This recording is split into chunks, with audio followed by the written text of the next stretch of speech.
Ladies and gentlemen, at this time, I'd like to ask all in council chambers to turn off or at least set their phones on silent. Today is July 5th, 2017, and the public hearing of the Stratford Zoning Board of Appeals will come to order to hear those petitions advertised for this session. For those of you not familiar with our process, each petitioner or their designated representative will present their case to the board, and when they have concluded, the board members will then have an opportunity to ask questions they may have. I will then ask if there are anyone who wishes to speak in favor or in opposition of the petition. We ask all petitioners to speak clearly and directly into the mic. After all petitions have been heard, we will then recess to our administrative session. Interested parties are welcome to stay. However, only board members and staff will be allowed to speak at that time. Please be advised that clapping or shouting as a way of expressing opinions on applications is not allowed or tolerated. Also, I would like to ask anyone who does speak to state their name clearly and their address for the record. So, let's begin. Ms. Young, if you will be so kind to read both the first and second items on the agenda, the applicant is going to present them together. Application number 122-26 Allen Street, petition of East Coast Renovations, LLC, seeking a waiver of section 5.1.2, requiring minimum lot area of 5,000 square feet per dwelling unit for an existing two-family dwelling in an RM-1 zone. Hardship 2012, the regulations changed from 7,500 square feet to 10,000 square feet. Agenda item number 2, 26 Allen Street, petition of East Coast Renovations, LLC, seeking a waiver of section 4.2, requiring minimum lot area and minimum lot width to construct a single-family dwelling in an RM-1 zone. Hardship, the existing house location prohibits the potential use of an additional legal building lot. Okay. The floor is yours. Good evening. My name's Larry Wells. I was told earlier that you wanted me to do both at the same time. No, I didn't tell you. I asked you if you wanted to. Yeah, that's fine. That's fine. I'll do them separately or together. I was just waiting in case you had any certificates of mailing. Oh, I'm sorry. That's why I'm staring you down.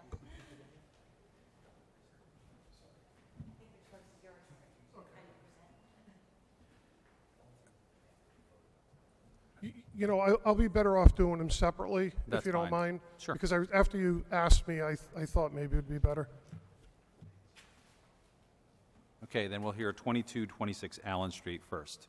That's the lot or the Seeking a waiver of 512 minimum lot area, 5,000 square feet per dwelling unit for an existing two-family dwelling in an RM zone, RM1 zone. It's for the existing two-family. Thank you. Okay, then that's the existing two-family. I'll be seeking a waiver from 10,000 square feet to 7,500 square feet. In 2012, the zoning regulations changed from 7,500 square feet to 10,000 square feet. So that makes this existing two-family non-conforming. What I'll show you here is, in the pink here is the existing property, and then in the blue are a total of 8 properties, all of which are two families and duplexes that are smaller or of equal size of the proposed lot. In the orange, there's 5 properties in the area that are the same size or smaller, and these are 3 families.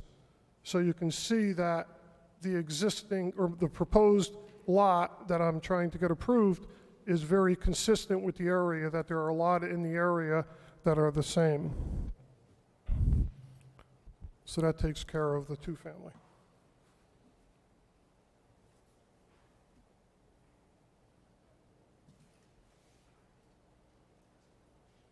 Okay, does anyone on the board have any questions about, is that, were you concluded with the first? Yes. Okay. Any questions? Sir, do you have any plans for this? Is family going to move in? Is your family moving in? Are you going to sell it? This No, is a two-family house? I'm just in contract to buy the proposed building lot.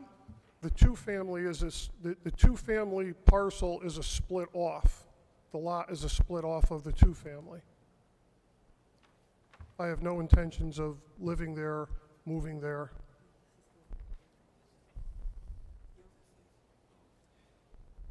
Ms. Young? Paul, did you have any more questions? I'm sorry. Allude to you. Good evening. You referenced the 2012 zoning regulation change. I asked Mr. Hibansky to give me more information about why the zoning commission made that change to better understand how that might relate to your proposal. And he provided me with the narrative that the zoning commission used to justify why they did what they did in 2012. So I'm just going to read one sentence from that narrative. The zoning commission believes that this change, which upzoned or required more lot area, is needed to prevent overcrowding of land, would help in lessening congestion in the streets, and would promote the health and general welfare of the community. So this is a change they made relatively recently in the grand scheme of things, 5 years ago. So I wonder if you are aware of that statement when you reference the 2012 regulation as your hardship, and if you have any response to how your proposal relates to that statement. I didn't know that. The only thing I can tell you is the existing two-family doesn't use the lot, the proposed lot, for anything. So the parking is still okay for the two-family. They're not using the new lot for any reason. So if the new lot does get approved, the two-family pretty much stays as is. I realize we have more testimony to hear from you tonight, and we have to hear from the public if they're so inclined. I know Mr. Hibansky made you aware of a procedural option, so I just want to say it out loud to confirm you're aware of it.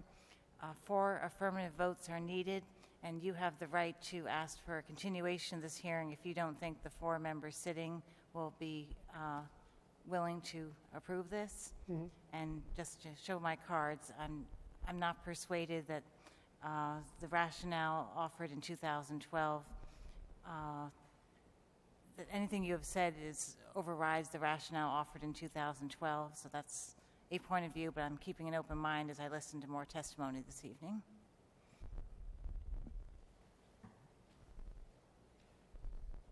Any other questions from the board or commission? Seeing none, I guess we'll do this technically if you'll just be patient. On 2226 Allen Street, is there anyone here that would like to speak in favor of it?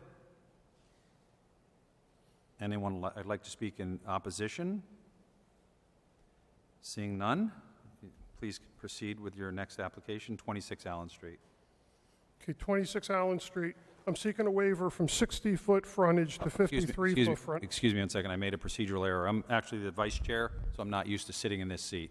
So I was just made aware.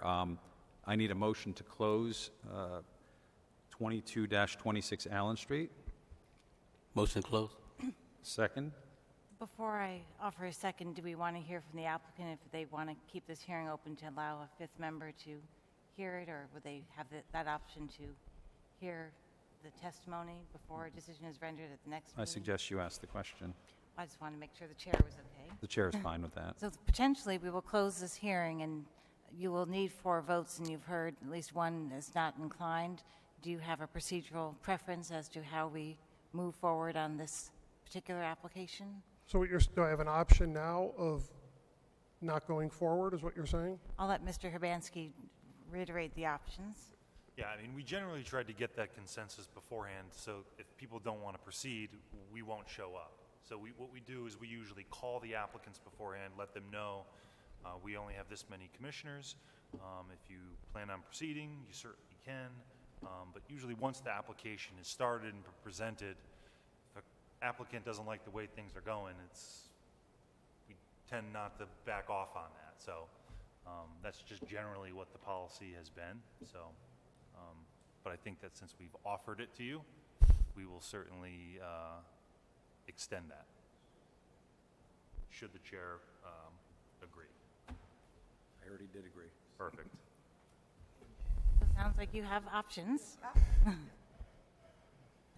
Should I receive No, it's just we're waiting for a response from the gentleman. I think I'll put it off. I think I'll take the option to come back in September. So should we leave the public hearing open? Yep. Okay, then we will leave the public hearing open until the next meeting, and, No, it's just you can vote to continue. okay. Do I have a motion to continue 22-26 Allen Street till next hearing? Motion to continue. A second? Second. Seconded by Ms. Young. All in favor? Aye. Opposed? Passed 4-0. Do you need an extension, Mr. Urbanski?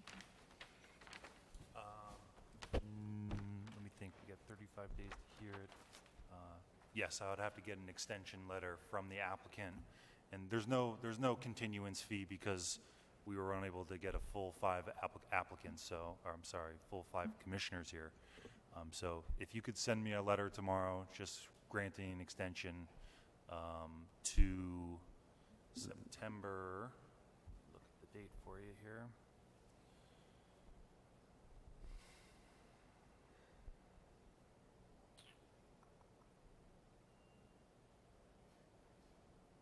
To September 5th. Okay. Do you agree? Yes. Okay. Since Ms. Young already read the second item, are you going to also wish to table that and then present? Yes. Continue both? Is that okay? Okay, so why don't we move on then? I need the motion to table 26, Motion to table 26. 26 Allen Street. 26 Allen Street. Second. Seconded by Ms. Young. All in favor? Aye. Opposed? 0. Carried unanimously. Okay. I'm struggling a little here with this meeting. Let's have a little fun. Next application. Ms. Anderson, do you have it? Would you please read item number 3? Lot 19, Disbrow Street, petition of John Sheehan seeking a waiver of 4.2 requiring minimum lot area and minimum lot width to construct a single-family dwelling in RS-4 zone. Hardship, lot has been an approved building since 1910. Okay.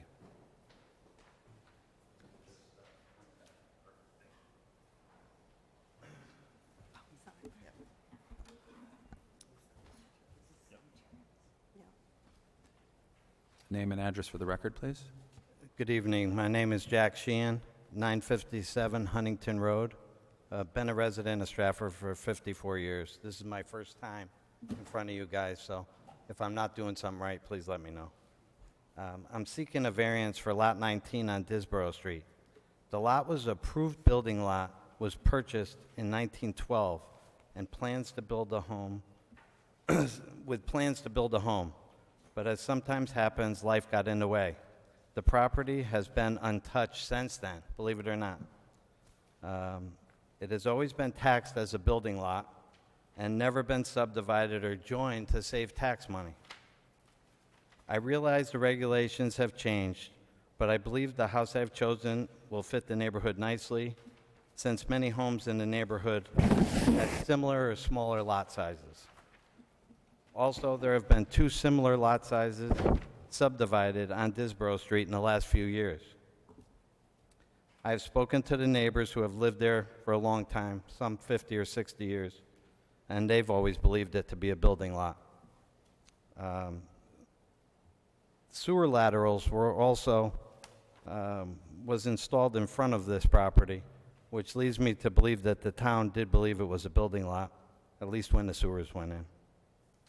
In closing, I hope you can see clear to help me approve this variance and help me add some tax dollars to the town of Stratford. Thank you, Mr. Sheehan. Commissioners, anyone have any questions? The applicant? Ms. Young? Good evening. Mr. Urbanski provides the board members with staff comments prior to these hearings, and he did so in this case. There's a report dated June 16th. Have you had a chance to look at it, or would you like? I did not. So I'm going to give you my copy. All righty. Mr. Urbanski makes a recommendation at the end of his report, which I'll hand to you momentarily. If the board were so inclined, we might want to require that planting treatments in the front of the home and shade trees in the front and rear of the property be included as conditions of approval? Absolutely. Let me get- I did see that. I'm sorry. I thought it was something else.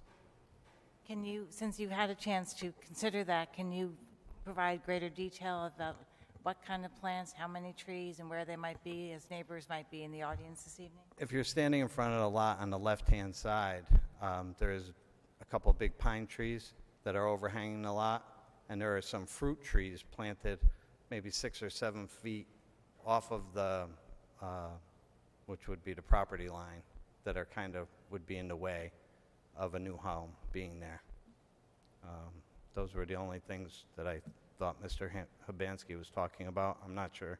He might have meant something else. I think I was under the impression Mr. Hibansky was suggesting the planting of new trees to provide mitigation to the neighbors, but Mr. Hibansky perhaps can clarify what he meant. I mean, ideally, I think that if you've got healthy trees that can be saved and they're orientated on the property in a feasible location, then I would say those can count. If you're going to need to be clearing those, then what I would suggest would be 2 shade trees along the frontage of the property, Okay. low-lying shrubs, 1 to 2 feet tall along the front foundation of the home, and maybe 1 or 2 shade trees located in the rear half of the property. That's absolutely fine. So just to confirm, Sorry about that. I thought there was, he wanted me to remove, there's 2 pretty large trees on the left-hand side that you had mentioned to me that would probably have to have limbs removed, so that's what I thought you were talking about.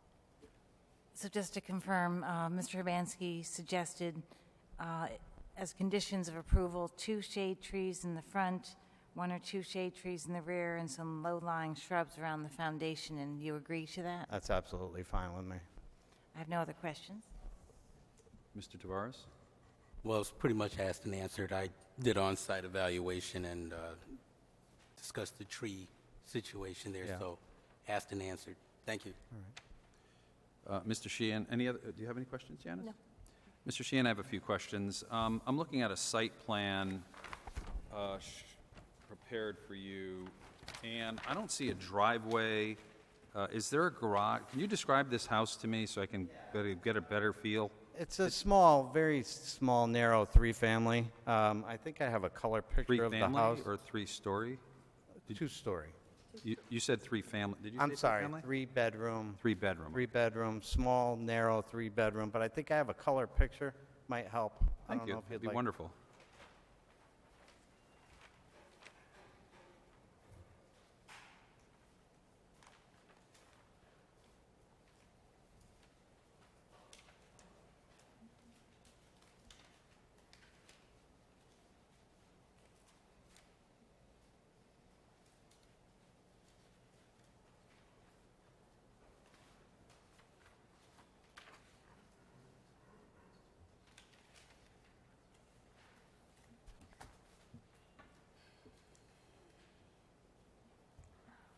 Was there any site plans, anything else other than this plan submitted? I apologize. I thought I gave color pictures to everyone. That's it. Yeah, that's it. I'm sorry. That's okay. We'll I take never one saw so copy. much paperwork in my life. I'm not good at it. I'll admit it. I'm not good at it at all. This is nothing. Oh, I see. Very well. Well, if it looks like that picture, it'll be beautiful. All right. Yeah. Is I this know. for the record? What's that? May we have this for the record? Yes. There you go. Put that in the file. Any other questions? Okay, seeing none, thank you. Is anyone here to speak in favor of this application? God bless you. Is anyone here to speak in opposition to this application? Seeing none, do I have a motion to close item number 3? Motion to close? Second. Okay, motion to close by Ms. Young, seconded by Mr. Tavares. All in favor? Aye. Passed unanimously. Thank you. Okay, and Mr. Tavares, would you read the 4th item on our agenda? 1525 Stratford Avenue, petition of Synthetic Products Company seeking a waiver of Section 10.2.2 to allow for environmental cleanup and repave an existing parking lot in an MA zone. The hardship being environmental remediation necessities require paving of majority of the site's surface not covered by building to isolate urban fill. Thank you.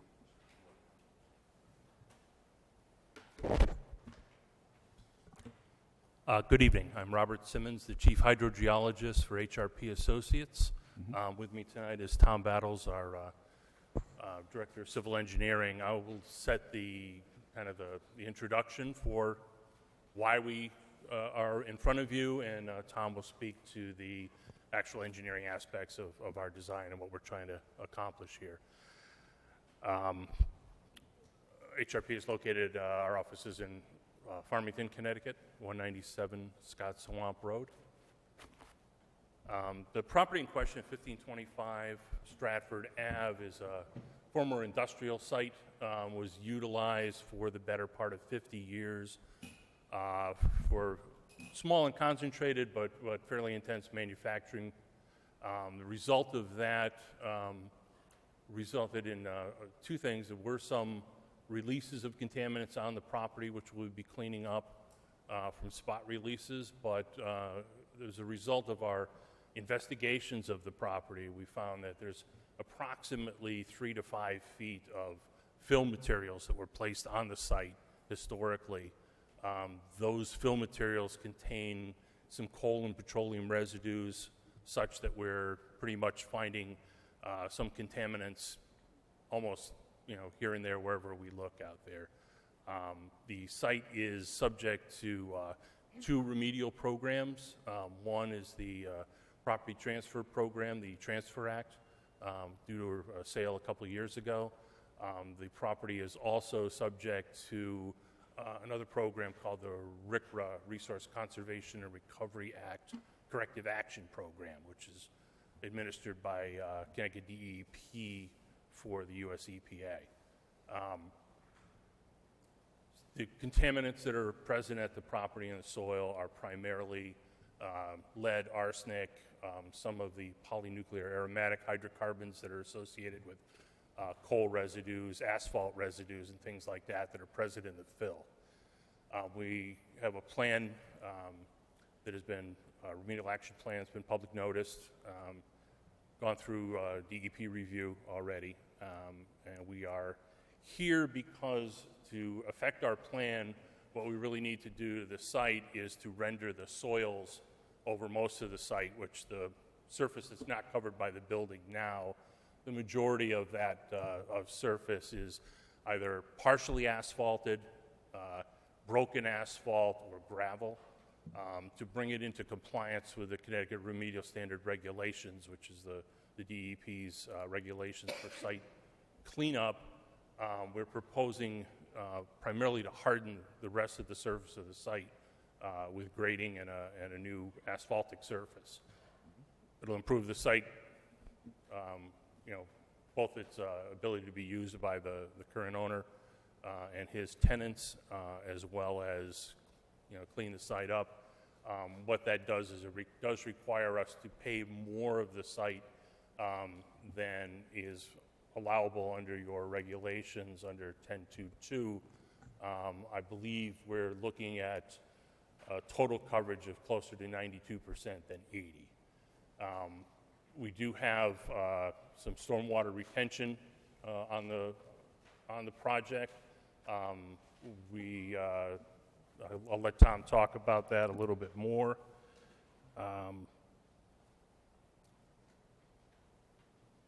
I think the main thing here is that the hardship is really it's the only economical way to get the site remediated.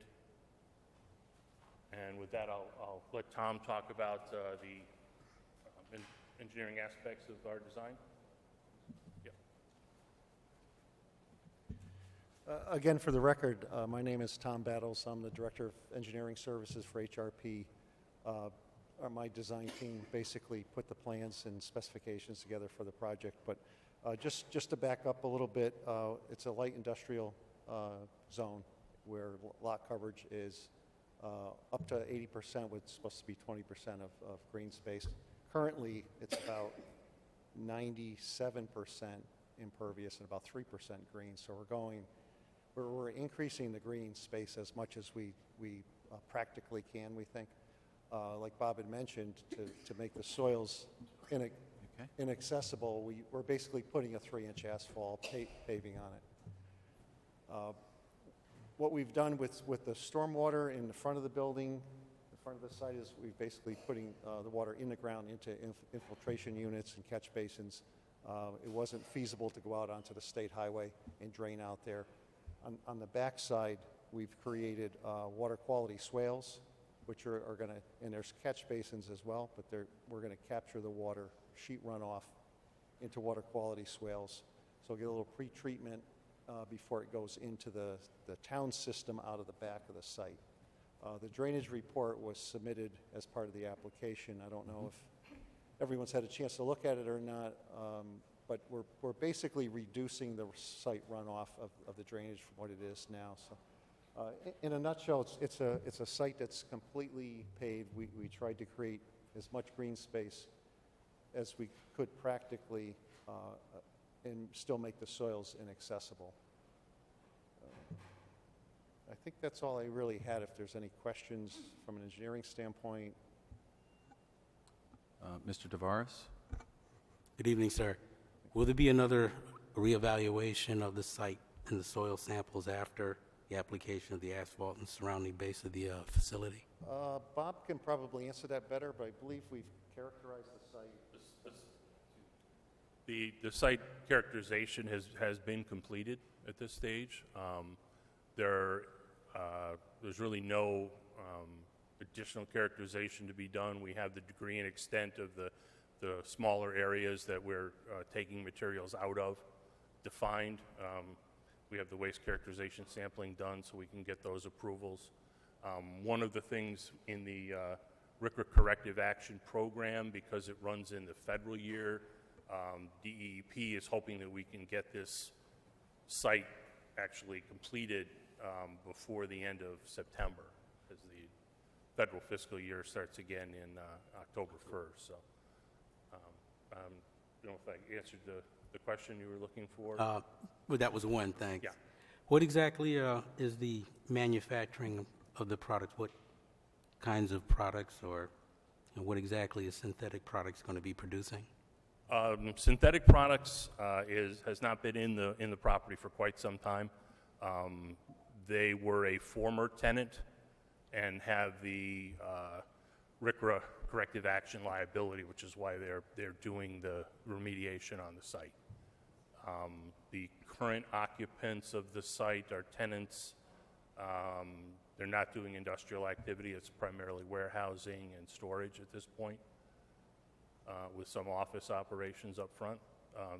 The industrial activities, I think, have been gone since the last industrial tenant left, which I believe was 2014 or 13.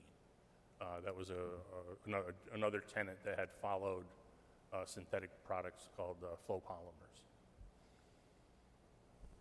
Thank you. Ms. Young? As a follow-up to the first question, characterization is a term you use that I'm not personally familiar with, and I guess I was looking for more layman's terminology to answer the question of how will we know if you have capped it adequately so there will be no more releases going forward? Is there any way that the town, the tenant, the adjacent property owners will know if you've done this correctly? Well, I'm a licensed environmental professional, licensed by the Connecticut Department of Energy and Environmental Protection. My license will be on the line on this. I will be verifying eventually that the site has been completely investigated and remediated, and that verification report will go into the Connecticut DEP, and it will probably also get looked at by EPA, and they would have authority to audit that and or ask for additional work or information if they thought it was necessary. So, To answer your question about characterization is really just trying to define what contaminants may have been released at the property historically based on the operations that went on there, and trying to define that as best we can in a three-dimensional sense. How far, how wide, how deep. Like I said, we're seeing 3 to 5 feet of contaminated fill materials over the majority of the site, which is why we want to cover that area. Some of that fill material is under portions of the site building, which was constructed in, I think, 5 or 6 different pieces over the years. If you look at it, there's not a right angle in it. So yeah, I feel we've done a very good job on the characterization of the site, so we know what the contaminants are and where they are. I have worked with your firm HRP in the past, and so I know when you say your reputation is at stake before you certify that means something. So I thank you for getting that on the record. And perhaps I misspoke when I said you were going to cap it. In fact, are you going to remove it, this contaminated soil? There's contamination that goes under the building, and there's contamination that's fairly widespread, but not in a systematic way in the fill materials. Depends whatever was brought in when and place. It's a very common occurrence in urban settings, particularly older urban settings. Short of excavating the whole property down 5 feet or so, which would be cost prohibitive. And we would still not deal with the materials that went that are under the building. We are taking out certain materials that are associated with actual releases from where a dumpster used to be. There's some oily material under that. There's another area that was an area of drum storage where we know we had a release of lead. We're taking that material out because those are releases. So we have to take those out, but as far as for treating the fill materials itself, we're allowed to use the capping. It is essentially a capping material by putting the underlayment in the pavement, at least 3 inches of good quality pavement. On top of that, there's also an instrument called the environmental land use restriction, which would go on the property that says that the building and pavement need to be maintained as the cover in perpetuity. One final question on the environmental cleanup before we get back to why you're here tonight. Thank you for indulging me. I live in Stratford, obviously, and I live adjacent to an area that was cleaned up, adjacent to the Sikorsky Airport. And I recall there being public meetings where some neighbors and I were concerned about what happens when physically contaminants are removed. Do we need to protect ourselves? What's the potential danger? Is any of that involved here, in which case our adjacent property owners, should they live next door, need to be informed when that day comes when you are removing things? What goes on? It's an excellent question, and many of the properties that abut the 1525 Stratford Avenue property are residential. There isn't a required notification other than we have sent notification letters about our proposed remedial action plan to each of the abutting property owners. I don't know, we don't have a specific plan at this point to notify everyone when it's going to start. We do use construction procedures to minimize dust, to minimize any materials that might get liberated in any way, but the areas that we're actually digging out will be relatively small by comparison, and there'll be materials added to the site to get the grading proper, so there'll be clean materials brought in. Anything left at the surface will be clean. It'll either be asphalt, clean soils overlying a barrier, or the building itself. So there will be the net result here will be no potential exposure. If this commissioner was so inclined to approve this application with the condition that the neighbors be notified, since you said that's something you have not determined whether or not you're going to do, would you find that to be an acceptable condition? I think that would be an acceptable condition, yes, I'm sure. So now a couple more questions back to why you're here tonight. Thank you for the education. If I understood the site plan correctly, you're going to add a landscape buffer along the edges? Is that accurate? It's actually water quality swales along, you can't see it very well here, at the back of the building, just along this area here. The driveway naturally grades in that direction, so we're gonna just sheet flow the storm water into the swale. It's gonna be picked up and piped out into the street. So it's not really a buffer, it's more of a water quality, a very shallow, small water quality swale. We're using it for storage and cleaning of the water. And as I asked an earlier applicant, have you seen the staff comments Mr. Hibansky prepared on behalf of the board members related to this application? I have not, no. If I may, I'll share it with you. Sure. It's good stuff. People should get a hold of it.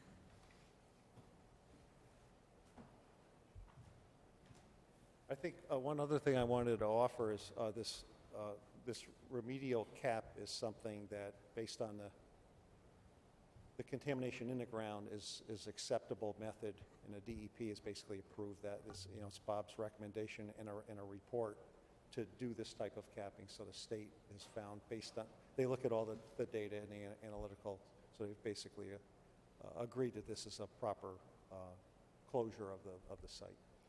So while your associate's reading what Mr. Hibansky said, since I've had the benefit of reading it, I'll tell you something that was a highlight for me. Mr. Hibansky, as he often does, educates the board members about what our authority is and reminds us that hardship traditionally is the argument that an applicant has to make to allow us to vary the regulations, but that's not always the case, as he points out in his memorandum. He reminds the board members that in place of traditional hardship arguments, an applicant can itemize the reduction in nonconformities in comparing existing and proposed conditions, and that alone can substitute for a traditional hardship argument. And so I wonder if you can get on the record one more time.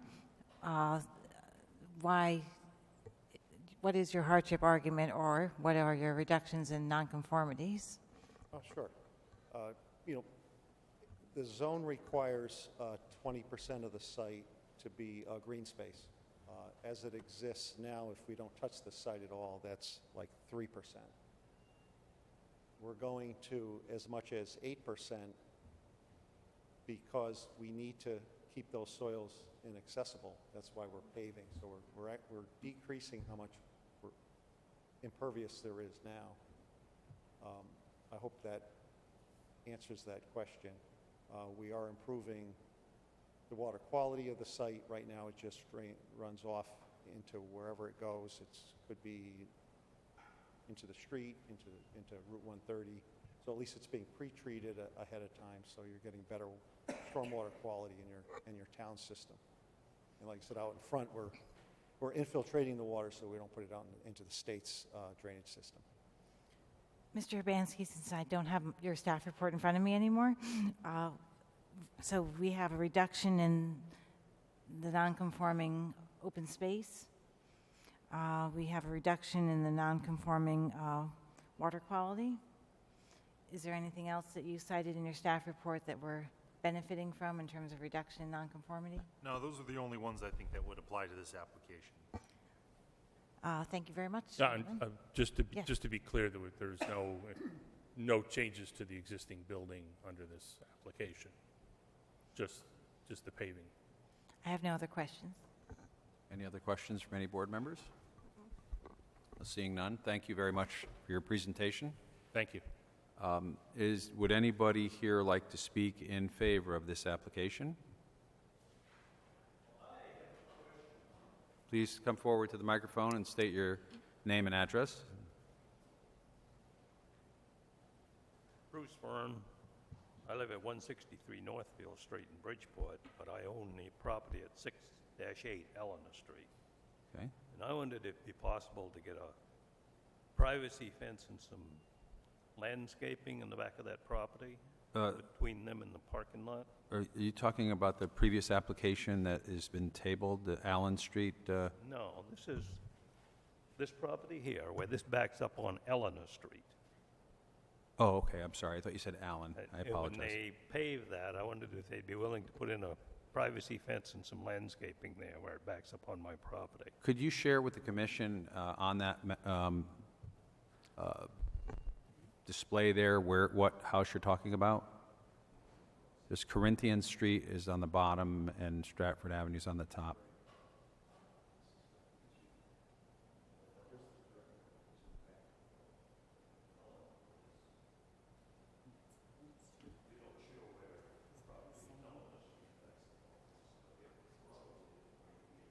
I know. I just want to understand. Okay. Eleanor, yeah.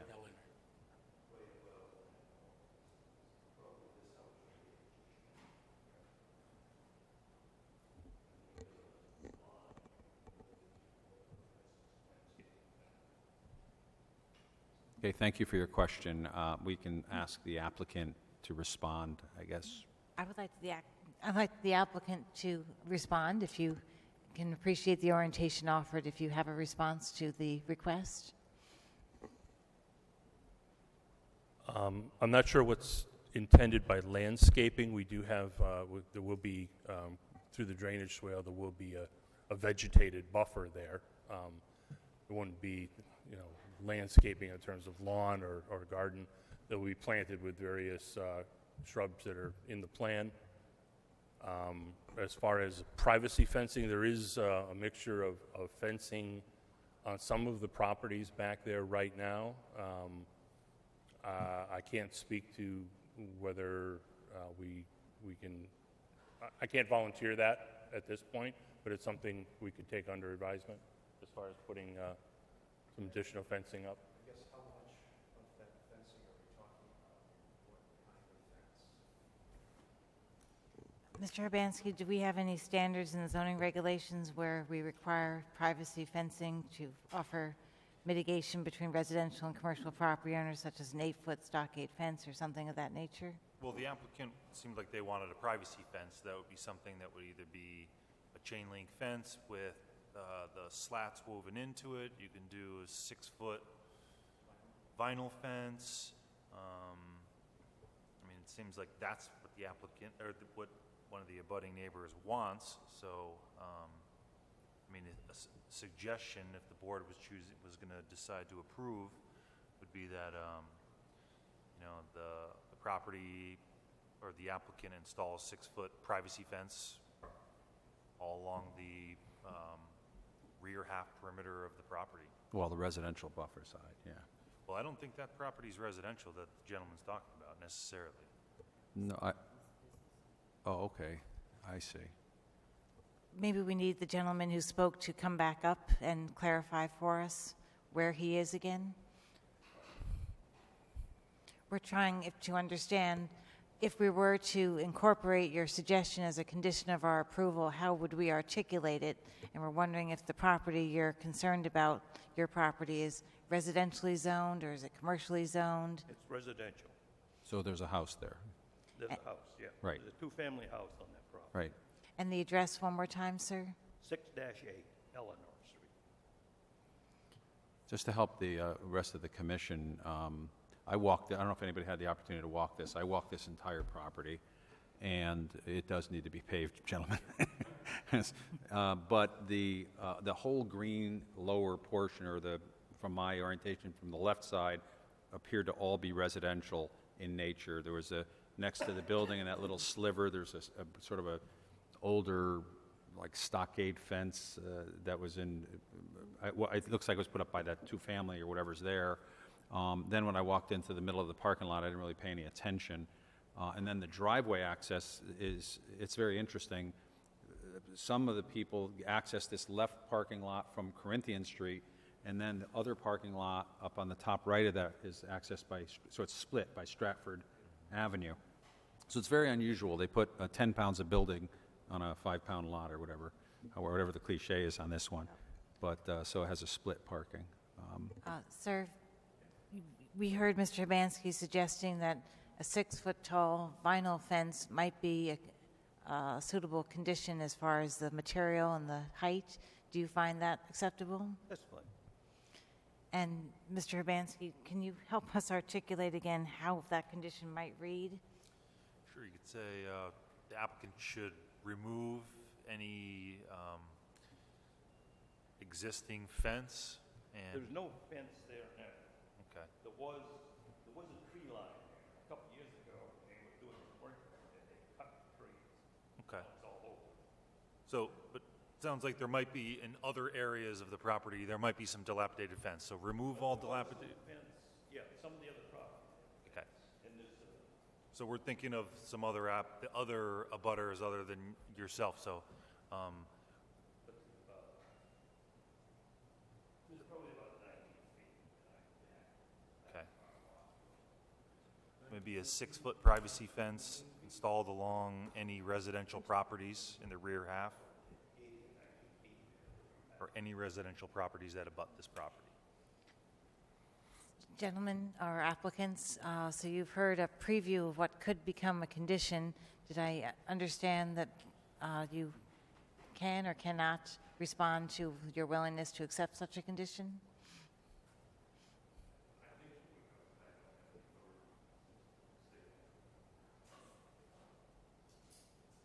Well, unfortunately, we have to move forward and get this site sealed up and cleaned up. Unfortunately, our client isn't here, so I don't know that we can say yay or nay today.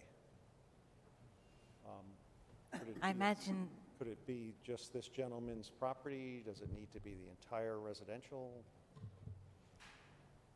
Did you want to say something, Mr. Urbanski? Well, the applicant doesn't always have to agree with the conditions of approval. I mean, they can either Understood. choose to do it or not do it, or they could come back and seek a modification of the original approval. I was also So- thinking that didn't have to happen tomorrow necessarily. That's That certainly true. the cleanup sounds like it's time sensitive. The condition that the fencing be installed, if we waited this long, it sounds like if we gave you a reasonable timetable within, I don't know, 6 months, 12 months, something that your client could save up for, so to speak.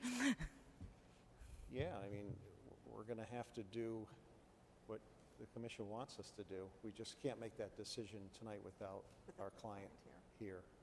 I don't see it being an issue, but we just... I think it would be a non-issue. Right. It's just that, I'm, because if we put fencing to the whole area that abuts, it becomes a cost issue. We don't have accounting for this. Right. I understand. I can appreciate why Mr. Urbanski's concerned not only for the people who come tonight, but for the people who couldn't come tonight. So extrapolating that condition beyond the confines of this property and beyond, which is something I too would support. And I'm finding it surprising that if we have perhaps the zoning district boundary line separating these residential properties from this light industrial, that it's not a mandate within our regulations that that type of mitigation buffer must be provided as opposed to being a condition. I would have thought it must be provided, maybe not. Sorry, I was taking some notes. Just wondering, we're talking or negotiating about buffering between residentially used and commercially used or industrially used properties. There's nothing in the zoning regulations mandating that. We would need to make that a condition. Yes. Thank you. And thank you. Thank you. I have no other questions. Would anybody else like to speak in opposition to or have any questions for this particular application?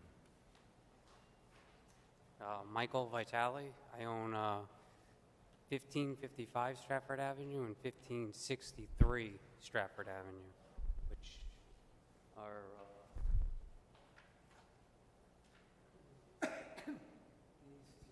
So those are residential, and are they residential in nature? there was some fencing there, and there was trees, and like they said, it was removed when they tore out, some of the stuff that was there, or did some work there. I just like to see a fence separating the properties, so because people do walk through to go to the main road now from.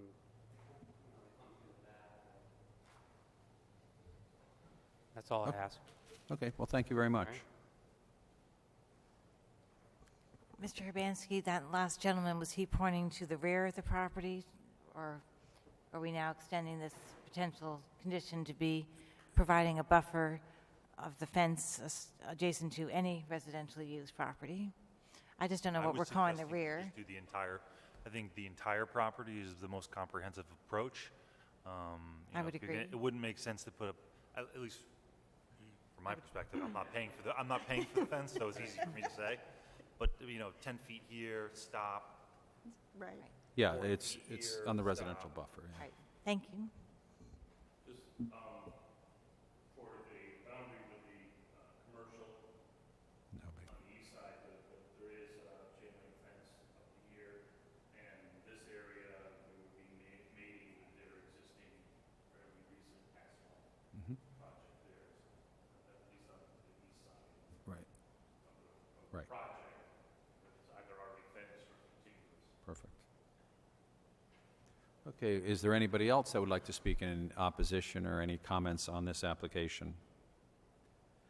There being none, may I have a motion to close from a board member? Motion to close. Motion to close by Mr. Second. Tavares, seconded by Ms. Young. All in favor? Aye. Aye. Opposed? None. Carried unanimously. Okay, can I have a motion to close the public hearing? Motion to close the public hearing. Mr. Tavares, motion to close. Ms. Young, second. There's a pattern here. All in favor? Aye. Aye. Passed unanimously. Okay. On to the item number 1, items on the public hearing agenda dated July 5th. So the first 2 items were both tabled. So would someone be interested in taking item number 3, Lot 19, Disbrow Street, off the table? Motion to take item number 3, Lot 19, Disbrow Street, off the table. Second. Motion by Ms. Young, seconded by Mr. Tavares. Okay. So here we are again with a pre-existing non-conforming lot, which there are many. Any ideas? I'd like to make a motion to approve, based upon the hardship cited by the applicant, that the lot has been an approved building lot since 1910, with the conditions we discussed during the hearing that was agreed to by the applicant to plant 2 shade trees in the front yard, 2 shade trees in the rear, and low-lying shrubs surrounding the foundation. Mr. Urbanski? I would just make just food for thought, because it's a very tight lot.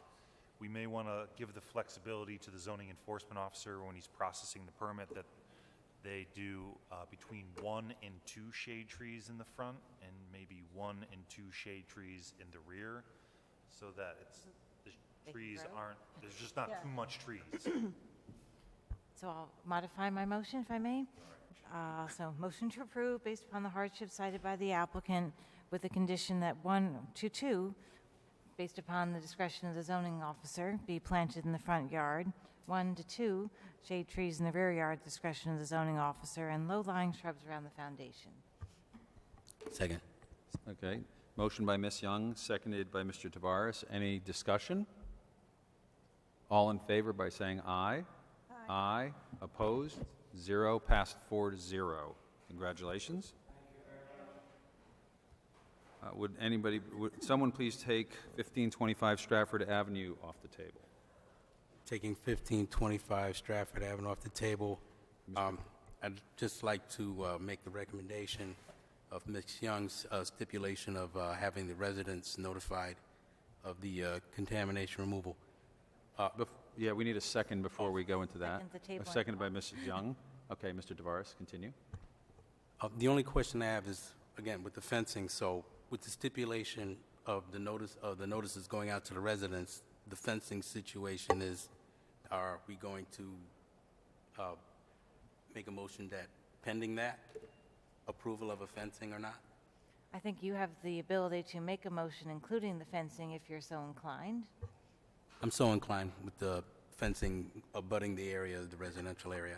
Okay, so we have a motion to approve subject to notices to the abutting property owners, Concerning- residential property owners, Notice and of the and removal a of the 6-foot vinyl fence to be installed, privacy fence to be installed along the residential border, which is basically the East eastern? side.